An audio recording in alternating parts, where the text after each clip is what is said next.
the sequel for Ghost of Tsushima is just announced. The release date is out, and it's called The Ghost of Yotei. Is that how you say it? You're gonna have to. They don't mention it in the trailer.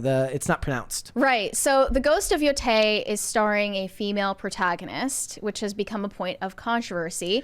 Pink News said Ghost of Tsushima 2 branded woke because its main character is ... a woman. And they say this is actually not a surprise because gamers are so misogynistic. This sadly is nothing new in the gaming community.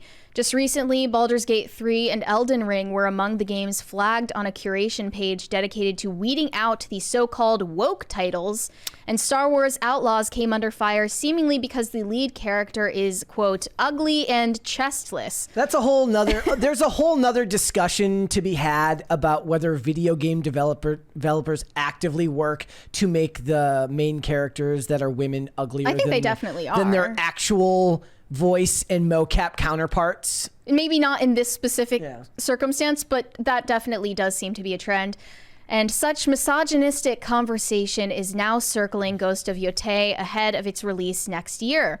Well, a lot of people, somebody in the chat has already mentioned, they said, certainly it has nothing to do with the voice actress's personality. Yeah, so there are two things here. Yes. They changed it from a male protagonist to a female protagonist. So that's controversial. Second of all, the voice actress for the main character of this game is, in real life, an annoying leftist. She's an activist who's all about, you know, trans rights. She's against cops the or white police, supremacists. defund the police type of woman.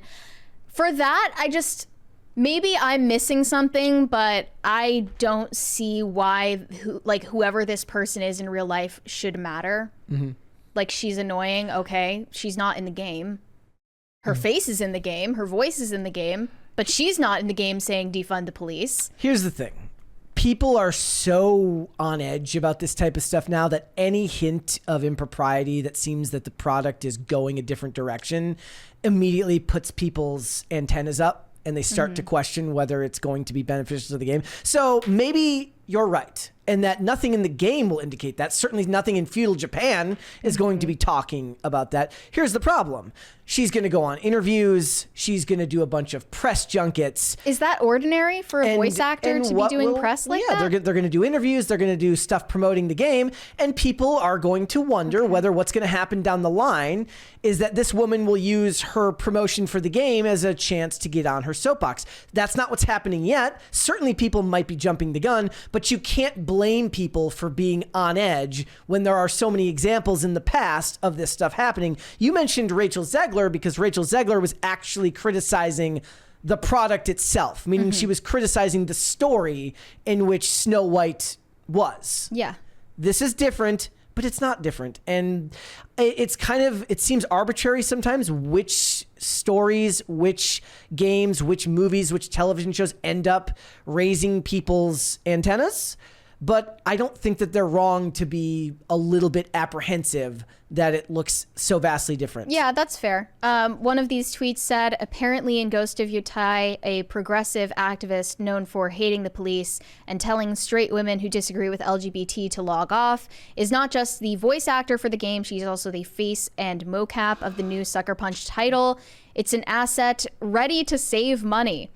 Another one said Ghost of Yotei actor Erika Ishii wants to abolish the police while starring in a game about playing a samurai, which is the equivalent to a peacekeeping officer in Japan at the time. Again, people... I'm sick of activism and gaming, dude. These people can't be serious. The game takes place in 1602. Atsu would have been a police officer / samurai in Japan at the time. And if they're a Ronin, that's even worse. Because in activist gobbledygook terms, a rogue police officer is like the worst thing they could become. Flame me all you want, you know it's true. A Ronin would be a samurai with no master. So yeah, it's a police officer with no chief of police. So theoretically, if this woman believes in ACAB, she is performing in a video game that goes against her beliefs. Yeah. I don't know. Again, seems like a little bit of a reach. But the point is you invite this type of criticism when you are that vocal about your beliefs. That's just Definitely. the way of the world. Like when me and Mary were having a whole discussion before this about whether they're even connected, and I said, at the end of the day, it doesn't really matter. What doesn't matter? It doesn't matter whether it's actually connected. It doesn't matter whether there's an actual one-to-one comparison. What matters is how it's perceived, because the perception is reality as far as its ability to be marketed. The trailer looked great. The visuals looked fantastic on the game. I thought it looked fine, but bad press can have a domino effect. It can be a snowball rolling downhill. And the first game, from what I understand, got like awards for being so culturally like accurate. Yeah. As did the Assassin's Creed games.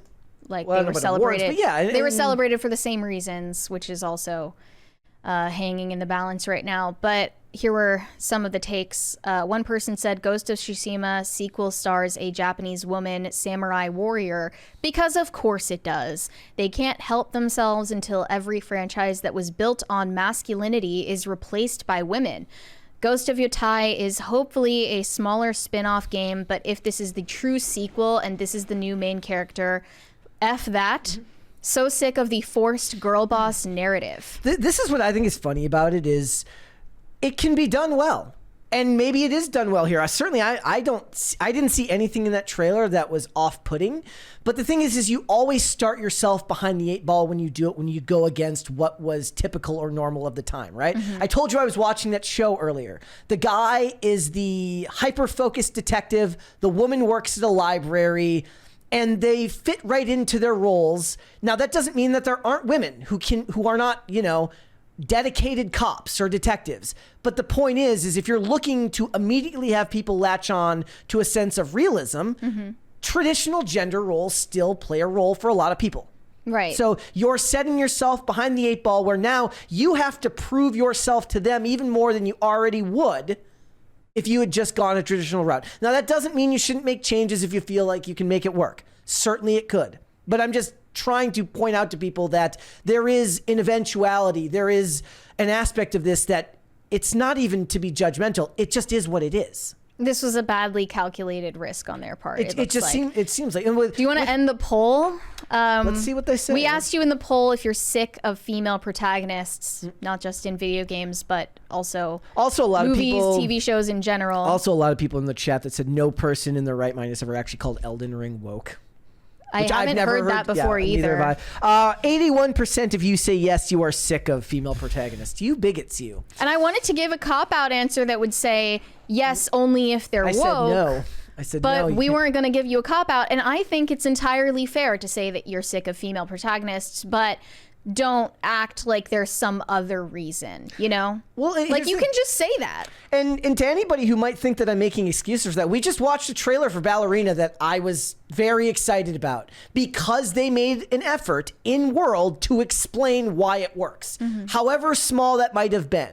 They make the effort to have the lady say, as a woman, you're always going to be smaller. You're always going to be weaker. You have to do something to give yourself an advantage. Yes, Even the smallest effort. They tried to meet you halfway. Yes, exactly. Something like that.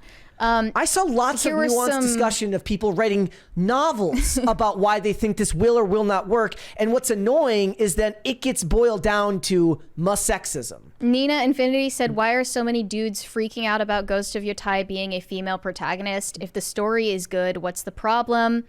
Can we not throw out the baby with the bathwater? Another one from Master of the TDS. I think people are jumping the gun with the Ghost of Yotei reveal. If you want to criticize the actions of those involved in the game, that's fair. But using that as a reason to dismiss the game is dishonest. When we make assumptions right out of the gate, we're just giving more ammo to our critics. By all means, keep reporting, researching, and being skeptical, but don't turn into what they accuse us of by throwing out blanket judgments. So that was about the concerns around the voice actor and her, public political beliefs. Again, those are perfectly reasonable, well described takes that will be boiled down to sexism. Right. And now we have the racism story in regard to Assassin's Creed Shadows, which has just been delayed to February 2025. They said, "Dear players, Assassin's Creed Shadows is a dream project for us, finally bringing the series to feudal Japan with many features developed with our community in mind. all set in a beautiful, immersive world. This is an ambitious addition to the franchise, a rich experience that can be lived through the eyes of two unique protagonists. But we realize we need more time to polish and refine the experience, pushing further some of our key features. As such, we've made the decision to postpone the release date to February 2025. The game will release on a broad range of platforms. Additionally, pre-orders will be refunded, and all future pre-orders will be granted the first expansion for free. We understand this decision will come as disappointing news, especially to those who've been waiting patiently for an Assassin's Creed game inspired by feudal Japan. But we sincerely believe this is in the best interest of the game and ultimately your experience as a player. Rest assured, we are looking forward to the moment we will embark on a memorable adventure with Naoe and Yasuke. Until then, we thank you for your ongoing support. Financial analyst describes Ubisoft's sales collapse and delaying of Assassin's Creed Shadows as total meltdown as stock price collapses. One of the responses said, 3,000 people have worked on this game. The pre-orders were so bad, they're now baiting people with the promise of a free DLC. Their staff, by their own admission, are more focused on workplace water cooler culture than their own work. Poor leadership and the inability to tell people this is bad, do better, has caused this game to be a nightmare for them. This directly contradicts what they've been trying to say, that everything is fine.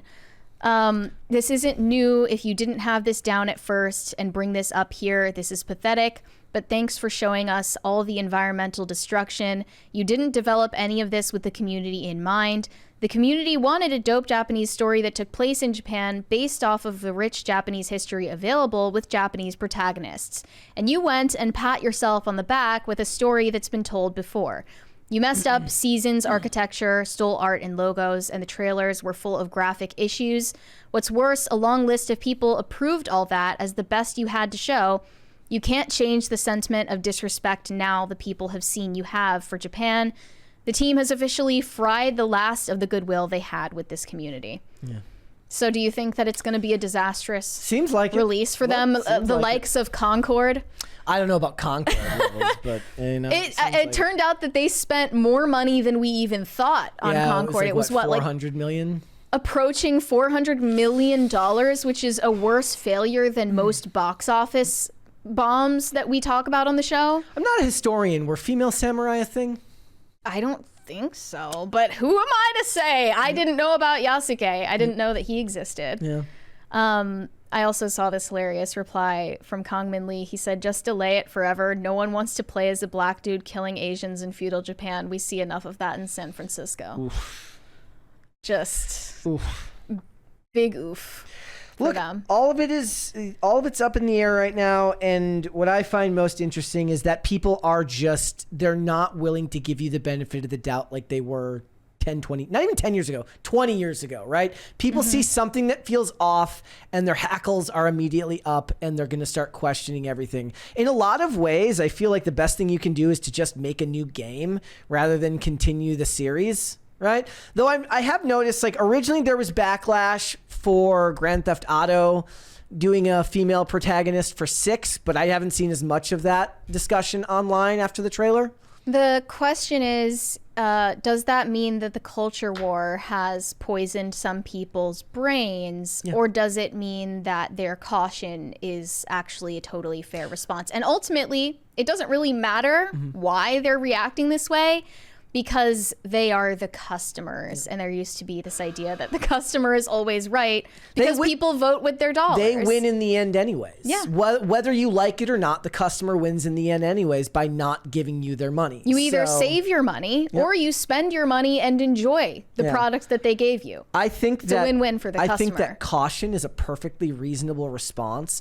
I do think that some of it gets to be over the top, but that's why me and you have that discussion all the time about why I'm not a fan of using the term woke for stuff anyways, because as a descriptor, it's not the reason. If I criticize a movie, it's got to be pretty blatant for that to be the reason as to why I don't like a movie, right? I mean, beyond just using that word. there has to be more to it, right? There has to be reasons you criticize it, because that as a shorthand doesn't actually mean anything, because you could ask 10 people online and 10 people will tell you something different about what that means. I'm not even necessarily inherently opposed to all of it. It's like, I remember Tyrone Magnus once said, like, just because it's woke doesn't mean it's awful. Like, you can do progressive themes and stuff in games and still, or in movies and games, and still have it be done well. Granted, not very often. Yeah. But if I'm going to criticize something, it has to be for actual reasons that I can point to in the movie and not just use a word. Yeah, and this came up when we were talking about the underperformance of Mad Max Furiosa. Yes. Which I didn't Which a lot of people called woke. Look. And we were like kind of puzzled by that. No. Again, here's the problem with that. On its face, you have taken a series that's about a male and given it a spin-off about a woman. Yeah. Now, you could just say the same thing about Ballerina, which just is the exact same concept. Yes. And the thing is it said Furiosa, a Mad Max saga. Yes. And Ballerina said from the world of John Wick, meaning that they still rely on the men in the franchise to sell that movie. Mm-hmm. Right? The name is still there. Yeah. Okay? That doesn't necessarily mean, like, does that qualify as woke? Yes. Does that make the movie bad? No. Not inherently. Yeah, that's fair. I think a gender swap in a franchise like that, and not even swap, a gender pivot in that franchise is automatically going to get that label. That doesn't mean that movie's bad. But again, antennas up, hackles up. People are going to be questioning it right from the beginning, as opposed to making Ballerina a movie about a different character that had nothing to do with John Wick. Yeah, and maybe writing something off prematurely would prevent you from enjoying something that really could be appreciated, but at the same time, I cannot blame the people who immediately throw the baby out with the bathwater. Exactly. At this point. I get that idea from all of them. It makes perfect sense to me. When it comes to movies specifically, I tend to be more forgiving. It's television shows that I don't give the benefit of the doubt. If you're going to ask me to watch 8 hours of some bullshit, you don't get a bunch of benefit of the doubt. If you're asking me to go to a movie, I'll do that because we'll review it on the show. In right? regard to the public activism of the voice actress, the mocap actress, maybe this is just because we talk about movies and shows far more often than video games, but I just didn't see why that would be the reason for anyone to boycott. But again, I don't know it doesn't really matter why people are boycotting. Exactly. They just need to correct the course. My exact point is like if I'm the studio head, if I'm the person in charge of hiring, you just don't risk it. Just don't risk it. There's 1,000 people that can do that job. Find someone who is going to cause you less problems in the press. No hate to the lady. Go make a game for that audience. Mm-hmm. But I'm saying that you have to understand that it doesn't really matter if it's fair. It matters whether it's going to have an effect on the bottom line. If it will, then you have to make a choice. Do you want to promote your social activism online? Good. But understand that it may, in some respects, affect how your work is perceived. Right. Welcome to capitalism. Yeah. Well, they would have a problem with that too. Well, still, it's like you're existing in that system, offering your skills for, in exchange for your salary, right? Thanks for watching. Listen to full episodes of Pop Culture Crisis on Spotify. Keep up with us on social media and make sure you subscribe and ring that bell so you never miss the show. Bye, guys.